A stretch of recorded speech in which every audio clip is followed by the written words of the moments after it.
The desert remembered things people were desperate to forget. It held the heat of yesterday's sun, the memory of last season's rain, and the ghosts of promises made under pale moonlight.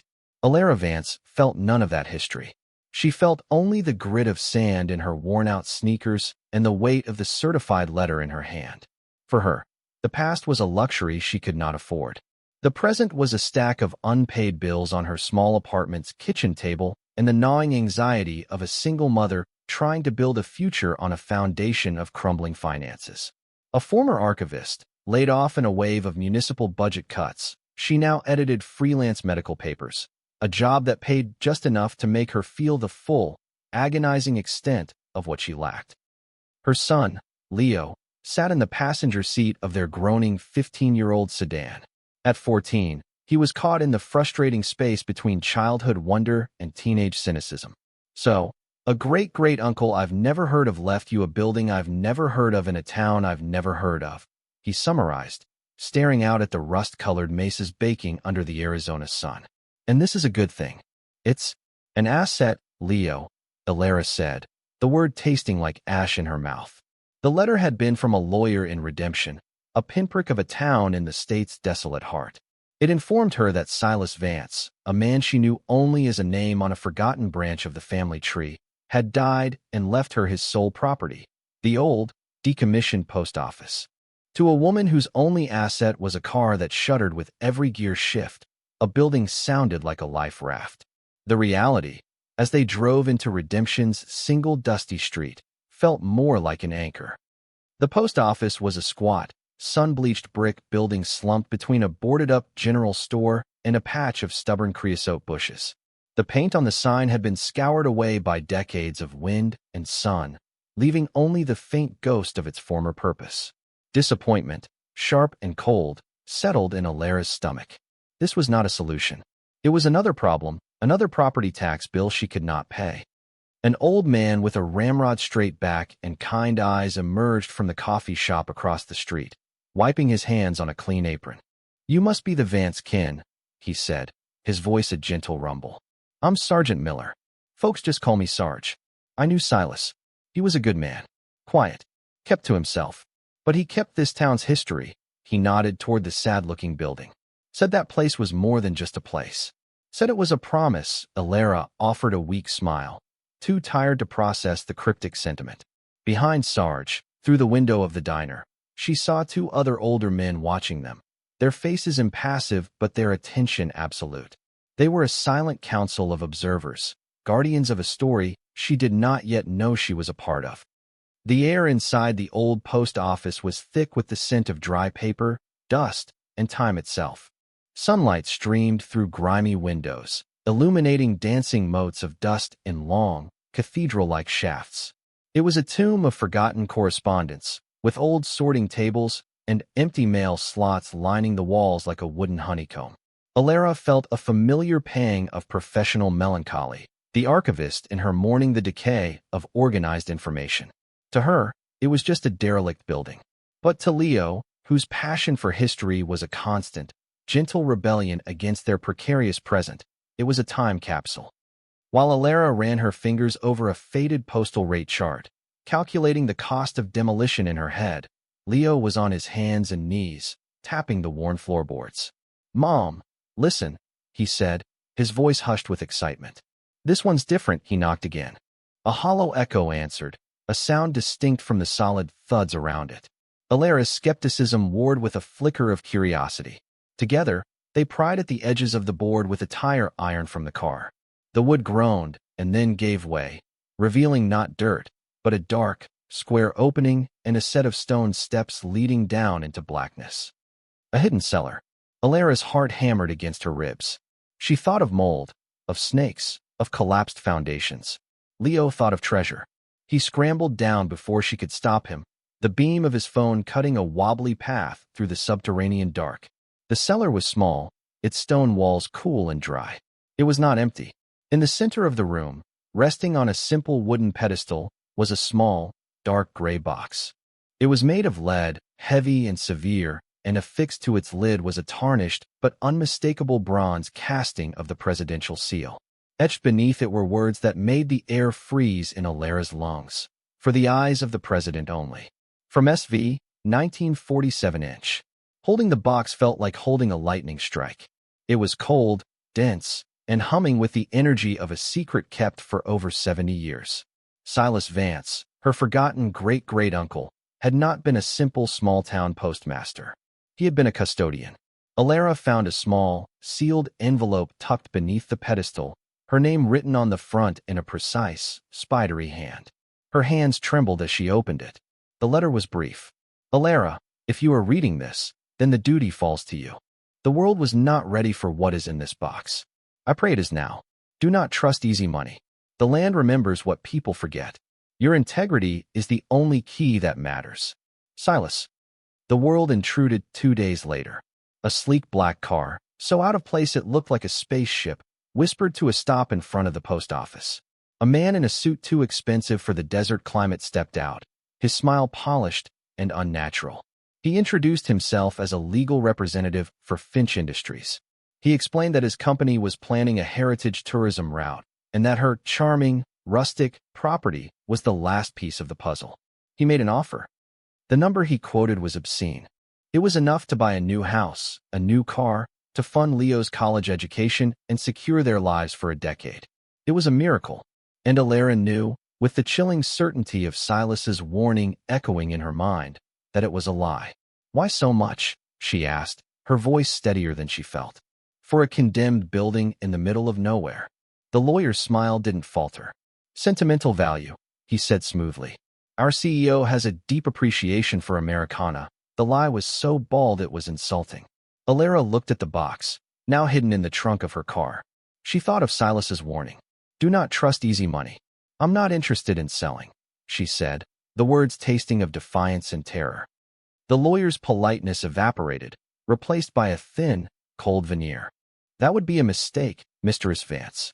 A property like this can develop complications, permitting issues, historical code violations. It would be a shame to see it tied up in litigation you can't afford. He handed her a card. The offer stands for 48 hours. The threat hung in the air long after his car had vanished in a cloud of dust. That night, Alara drove 2 hours to the State University. She had found the name online. Dr. Evelyn Reed, a tenured professor of Cold War history, an expert on governmental secrecy and archival anomalies. She met Evelyn in her office, a wonderfully chaotic space overflowing with books and maps. Alara placed the lead-lined box on the desk between them. Evelyn Reed, a woman with sharp, intelligent eyes and a no-nonsense demeanor, examined the seal for a long time, her expression shifting from academic curiosity to profound shock. This is not a replica, she whispered, her voice filled with awe. This is a variant of the seal used for classified executive communications between 1945 and 1949. It was designated for Omega-level materials. As far as the public record is concerned, nothing at that level was ever sent, let alone lost. She looked at Alara, her gaze intense. Mistress Vance, whatever is in this box is not just history. It's a state secret, a foundational secret, something powerful people believed was worth burying forever. The validation was terrifying. The stakes, which had felt personal and financial, suddenly ballooned to a national scale. The 48-hour deadline passed in silence. Then, on the third day, a helicopter descended from the sky, its blades churning up a storm of sand and grit that pelted the old post office. From it emerged Alastair Finch. He was a man in his late 60s, radiating an aura of absolute power and impatience. He was not a man who sent lawyers to do his bidding twice. He walked directly up to Alara, his eyes scanning the building with a proprietary hunger. Mistress Vance, he began, his voice a low command. I am Alastair Finch. I am prepared to double my company's previous offer. Let's dispense with the pleasantries. My grandfather, Arthur Finch, worked with your great-great-uncle during the war. He knew Silas was tasked with safeguarding certain sensitive assets. Those assets are tied to this land. They belong to my family's legacy. I am here to reclaim it. His directness was a sledgehammer. He knew. He didn't know everything, perhaps, but he knew the secret had a name and a location. Alara's fear was being burned away by a slow-burning anger. His legacy? Silas had given his life to protecting this. "This property belongs to me, Mr. Finch," she said, her chin lifted. "And it's not for sale." Finch's face hardened into a mask of cold fury. "Everything is for sale. It is only ever a question of price. You are a woman of limited means, in possession of something you do not understand. You can have a life of comfort, or you can have a life of endless, expensive trouble. Choose wisely." His threat was no longer veiled. It was a promise. As his helicopter lifted off, Sarge and his network of veterans materialized from the diner, standing in a silent, protective line in front of the post office. Finch saw them from his window in the sky. He now knew she was not alone. Fueled by a new resolve, Elara, Leo, and Evelyn Reed returned to the cellar. Silas's letter had mentioned the land itself. Leo, recalling old spy movies, began tapping the stone walls. Behind a loose stone near the floor, they found another compartment. It was not a box this time, but a cavity containing a series of leather-bound journals. They were Silas Vance's logs. As Evelyn and Elara read, the full scope of the secret unfurled. In 1947, a government project involving a radical new energy source, derived from materials recovered from a crash site in the New Mexico desert, had gone catastrophically wrong. The technology was decades ahead of its time, but it was unstable. The cover-up was absolute. Silas Vance, an intelligence officer, was tasked with hiding the core component, the coated metal disc in the lead box, and all research.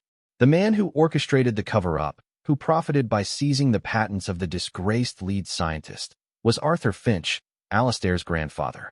The journals were a meticulous record of fraud, theft, and a conspiracy of silence that had built the Finch Industries empire. "This is it," Evelyn breathed, her face pale. "This is the proof. It rewrites the history of post-war technology." Finch Industries was founded on a lie. Just then, Elara's phone buzzed. It was an unknown number. "Mistress Vance? My name is Mark Jennings.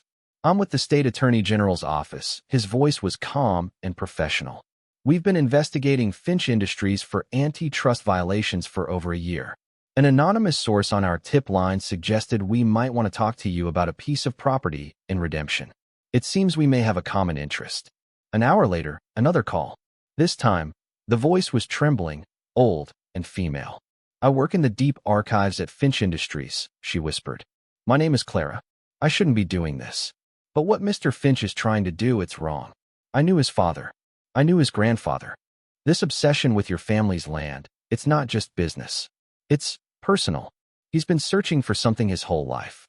There are files here, things he's not supposed to see. The pieces were assembling themselves into a weapon of truth."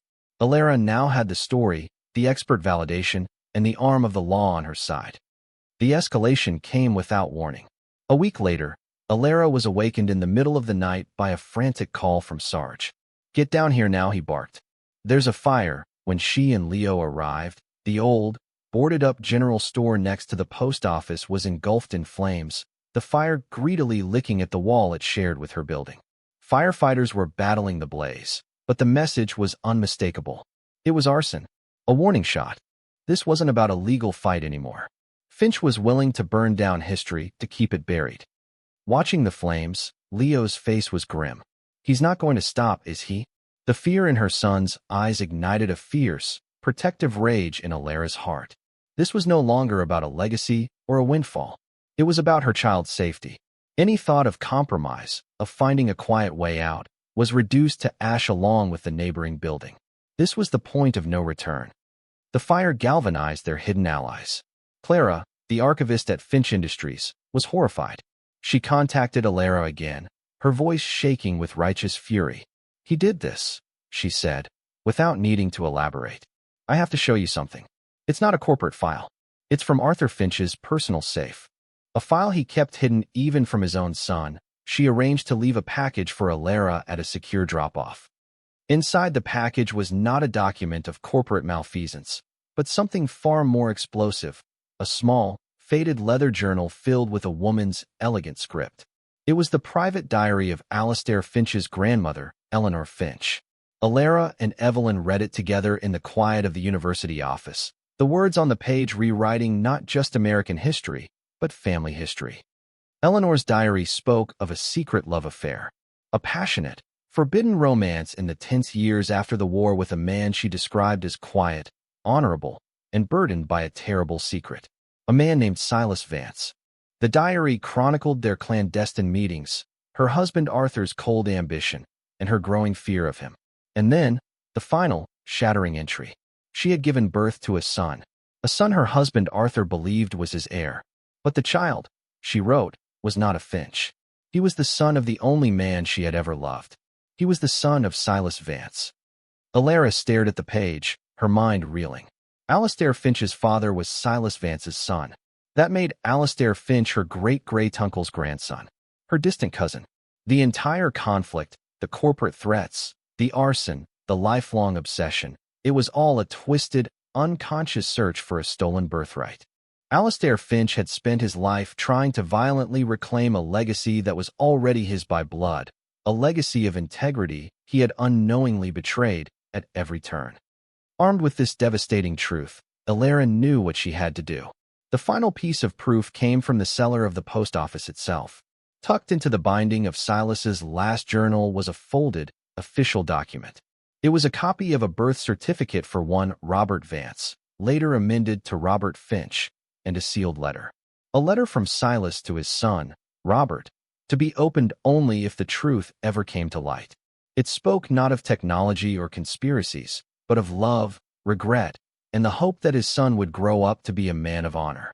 A hope that had been tragically, ironically unfulfilled in the next generation. The confrontation took place in the Lion's Den. Flanked by her lawyer, Mark Jennings, and Dr. Evelyn Reed, Alara walked into the sterile, glass-and-steel lobby of Finch Industries. They were granted an audience. Alastair Finch sat at the head of a massive mahogany table in his boardroom, his corporate lieutenants arrayed like soldiers. The air was frigid. "Mistress Vance," Finch said, his voice dripping with condescension, "you have forced my hand. I am making one final offer. A private settlement of $20 million. Sign the papers, turn over the box and all related materials, and disappear, or my lawyers will bury you and your family for generations." Alara stood. She felt the weight of Silas's journals, of Eleanor's diary, of the secret that had warped two families for 70 years. She felt Leo's fear and Sarge's quiet strength. "I'm not here for your money, Mr. Finch," she said, her voice clear and resonant in the silent room. "I'm here to decline your offer. The contents of the post office, its history, and its artifacts will be transferred to a public trust for the benefit of the American people." A murmur went through the room. Finch's face turned purple with rage. "You would throw away millions out of sheer foolishness?" he snarled. "It's not foolishness," Alara replied calmly. "It's a counterproposal. A partnership. Your corporation provides the funding, we provide the truth. Together, we create something that honors the real history." She stepped forward and placed a simple manila folder on the polished table in front of him. "But before you answer, I believe this belongs to you. It's not a threat. It's not blackmail. It is a part of your history. I believe you have a right to know." Finch stared at the folder as if it were a snake. He opened it. Inside was not evidence of his company's crimes, but a copy of his father's true birth certificate and the sealed letter from Silas Vance to his son. Finch read the documents. The blood drained from his face. The mask of power, crafted over a lifetime of ruthless ambition, cracked and then shattered completely. The intimidating CEO vanished, replaced by a lost, confused old man, staring at the ghost of a father he never knew and a grandfather he had just discovered. He looked up at Alara, his eyes filled with a lifetime of questions, his composure utterly gone. The transformation of Alastair Finch was not instantaneous, but it was profound. After reading the letter from the grandfather he never knew, he canceled the board meeting and met with Alara alone. He was a man adrift, the entire narrative of his life revealed as a fiction. He saw that his ruthless pursuit of what he thought was the Finch legacy was a betrayal of the Vance blood that actually ran through his veins. He chose redemption. A new entity was born, the Vance-Finch Historical Trust. It was an unprecedented partnership. Alara provided the artifacts and the land. Finch provided the corporate resources and funding. The Attorney General's office provided oversight, ensuring its public mission. The secrets of the old post office were finally brought into the light, not as weapons, but as lessons. 5 years later, the Redemption Post Office was the heart of a thriving campus known as the Vance Center for Historical Integrity. It was a state-of-the-art museum and research institute dedicated to uncovering and preserving the forgotten truths of the nation's past. Alara, no longer defined by financial strain but by a quiet, steady purpose, was its director. Her son, Leo, was a top student in the history department at the State University. His thesis focused on the ethical preservation of sensitive archives. One crisp autumn afternoon, a car pulled up to the center. Alastair Finch, now retired and grayer, stepped out. He and Alara walked together through the main exhibit hall, stopping before a display that held the declassified research of the 1947 Energy Project. In a separate, quiet alcove, a simple plaque honored two people, Silas Vance, a man of integrity, and Eleanor Finch, a woman of courage. They stood in comfortable silence for a moment, two distant cousins who had found their way back to each other across a chasm of secrets. "He would have been proud of you," Alastair said, his voice soft. "Silas, he would have been proud of what you built here." Alara looked out the window at the desert landscape, now home to a place of learning and truth. She thought of the dust, the silence, and the secrets it had held for so long. "The land remembered," she said, a gentle smile touching her lips. "And finally, so did we."